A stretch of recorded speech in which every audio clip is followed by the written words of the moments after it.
We got milk. Like the video in the next 3 seconds and Randy Orton will RKO your mortal enemy. While the main draw of pro wrestling TV is supposed to be that in-ring product, I've often found almost everything else about the WWE far more entertaining. The promos? Great. R-Truth segments? Fantastic. Every other comedic thing that the WWE attempts and very often fails at? Well, irony can make some things true blessings, but best of all has to be the big backstage brawl. Get yourself 2 or more folk, give them something to be pissed about, and let's see them fists fly, baby. Pro wrestling at its wrestlingest. I'm D Wicked from Watch WWE, and these are 10 of the best backstage brawls out there. Number 10, Under Siege. Those 2 words were uttered by a sweaty, tomato-esque Shane McMahon to a confused, broken neck-esque Kurt Angle a few weeks before Survivor Series 2017. See, while 2016 birthed that new brand split era, it wasn't until the following year when things really heated up and the whole brand supremacy idea was taken seriously. SmackDown just conducting a raid on the Raw locker room right now. This is ridiculous. They're storming the backstage area. It makes sense if you cut the roster in half then immediately allow mingling on the shows. It would have discredited that initial split too much. Don't mind this clip of Randy Orton doing just that. SmackDown Live's roster decided to wage war in October, and goddamn did they wage war. The men's roster got in there, the women went at it, tag teams, everybody. And of course, the coolest part of it all had to be the only boys in red who would ever be prepared to battle 24/7. Oh, look at Rollins. Rollins and Ambrose. Ambrose, the Shield. But Rollins and Ambrose are outnumbered. Number 9, Braun Strowman. Guys, Braun Strowman is coming. Braun Strowman is coming. He's headed this way. Fire me. I'll show you fire me. So, yeah. Take your pick, really, just insert anything here. His entire first year post-Wyatt's was essentially a never-ending backstage brawl, except replace the word brawl with mugging, as most people tend to not get the upper hand on that monster among men. I have 2 personal favorites. The first one was a bit simpler and involved Kurt Hawkins being murdered via table.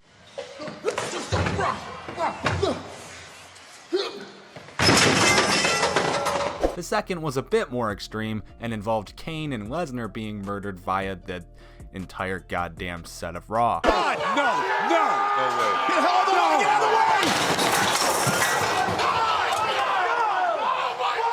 Number 8, Bay Banks versus Tanaya. What a pair of terrible names. You are welcome. The unfortunately now infamous tag team of Bayley and Sasha Banks came to an early end as of WrestleMania 35, and we only just got the returning Sasha bitchin' Banks. Thank God for healing it up. Before all the shit hit the fan, though, we had something of a blood feud on our hands with Bayley and Sasha Banks versus Nia Jax and Tamina. Well, this is just back off the stage here. That's Sasha Banks and Bayley, the tag team champions. Which, by the way, I know Sasha leaving was the story, but why the hell did Nia and Tamina go? Are they dead? Did they die at WrestleMania? Oh, that's right, Nia tore both of her ACLs. Well, I feel like that story went a little bit under the radar, specifically because I only found out about it while researching for this video. Why did no one tell me Nia's knees fucking died? Is it because they died during this awesome little brawl? Let's find out. Tag team champions going right after Nia and Tamina, and you can't blame them after what Nia and Tamina did to them last night. Number 7, Orton and Del Rio's food fight. Randy Orton is not a viper. He's not the apex predator in WWE. I am the apex predator in WWE. Watching season 1 of Lucha Underground right now and just wondering, how exactly did they fuck up Alberto Del Rio? The dude has more personality than literally anyone on WWE's roster right now, yet everything likable about the dude is just left to the wayside. Kind of reminds you of this specific breed of dog, no? Well, during said backstage fight between these 2 former world champions, they made their way out around the food court, and it wasn't exactly a great day to be Ricardo Rodriguez. Oh no.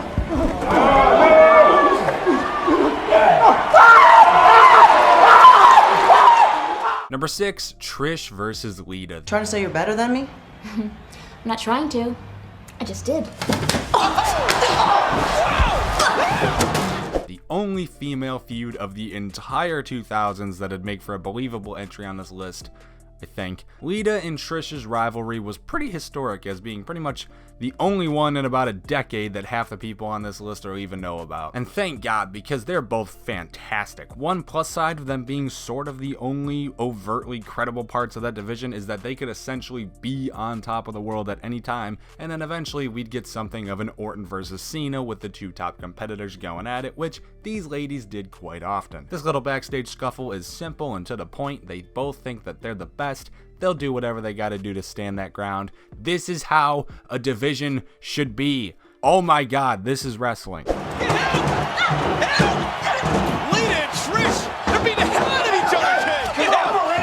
Let's go. Come on. Number 5, Dean jumps AJ. Without any immediate great storytelling like the last entry, you might wonder how a simple one-man assault is going to make it this high on the list. Allow me to answer that by reminding you that it's Dean Ambrose and AJ Styles, which means this was post-brand split, which means pretty much everything at that time was great. Goddamn, we've been talking about the latter half of the Blue Brands 2016 a lot lately, and for good reason. Shit like this, only Dean Ambrose could properly make just jumping a guy that should be so simple and make it so entertaining. Similar to the last entry, both guys have something to prove, and this segment goes to show how much an ambush from an Ambrose can play a role.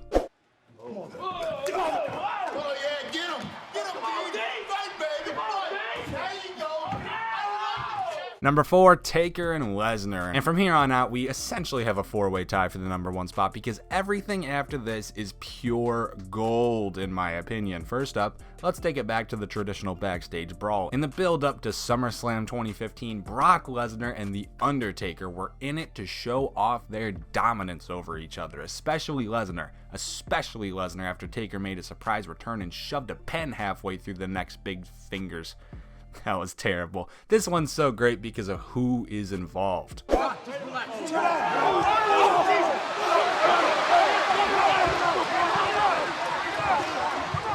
These are by far the two biggest titans when it comes to the main roster, especially back in 2015 when both men were still at sort of their most believable. It takes an entire goddamn roster to stop this one, as it should have.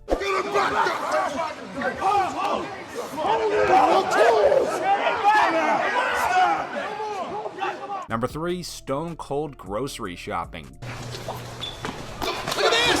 They lost it! Booker T from behind! Booker T's not smart enough to King! God bless Stone Cold. Go watch that Hot Ones. Obviously, it was fantastic. And it's mostly because you can throw Steve Austin into any scenario and he's gonna produce gold. He's wrestled across arenas all over the world, all sorts of arenas, but the only once where we treated to Stone Cold visits the grocery store. Now that is a show I would pay high money for on a weekly basis. In one of the Attitude Era's most legendary moments, Austin stalked a paranoid Booker T through the grocery store before making his attack and just fucking going off. Book does get some offense in, but it's about as equal of a fight as Germany versus Poland.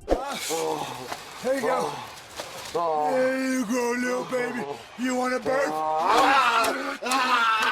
Number 2, the Shield destroys the 3-man band. This might be the single most badass moment in WWE history. Like, god damn, it's definitely Roman's coolest looking moment and proof that with good booking, he could be the best silent badass in all of wrestling ever. Later on tonight, we're gonna take you guys out.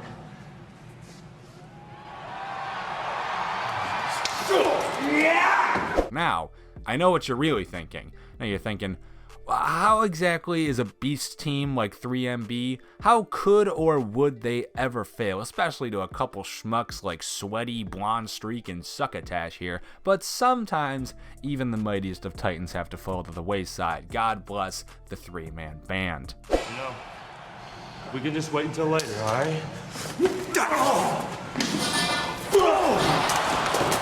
And number 1, John Cena versus Brock Lesnar, as Michael Cole would say,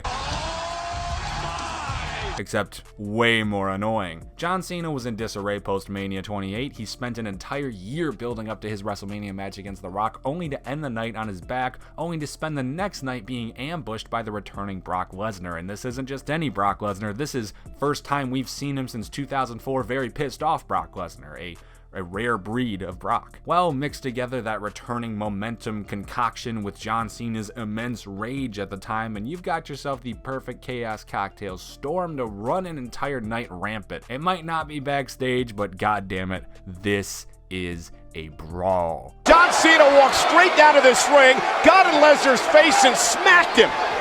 And Cena has it out of it. Here he goes. Cena trying to get the Lesnar. And those are the 10 biggest backstage post-match brawl somethings that ever happened ever. What are your thoughts? Let us know in the comments down below. After liking the video, subscribe to the channel, and notifications-ing that fuck-ass bell.